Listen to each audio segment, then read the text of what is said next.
I was driving along and just noticed the plumes of smoke coming from the Millaquin Sugar Mill and thought, gee, isn't that an awesome part of Bundaberg?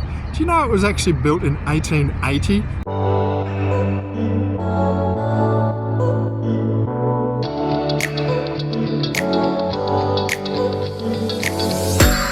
And I thought, what else do we need to know about this? This is absolute icon, and big shout out to Bundaberg Sugar. And another thing you may not know, but these guys were like so super green before green was even considered a colour. The first things that they did was, with the excess molasses they had, Frederick Buss, who I think is pretty well probably the person who Buss Park in Bundaberg is named after, started up the Bundaberg Distilling Company, which is just over there in the distance if you can just barely see it, probably not. They use the excess molasses to make Bundy Rum.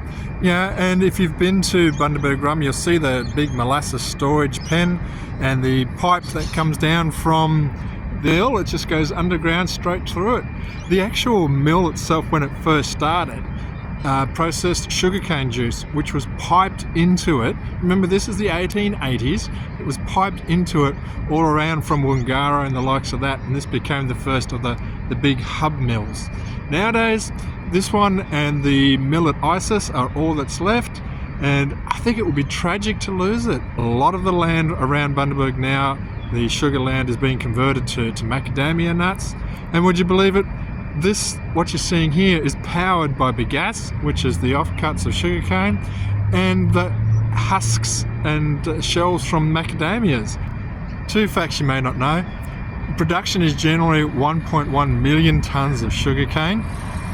And here comes De Gunst. This is one of the backbone suppliers. They transport all the cane. And you've got 17,000 hectares of sugarcane around the Bundaberg region that goes through this mill. That's a lot of farmers, yeah, and a lot of farmers with a lot of families. It's still a very big part of Bundaberg. So even though it's owned by the Belgians now, and I can't even pronounce their names, still very much a part of Bundaberg. Big shout out to, Bundaberg Sugar.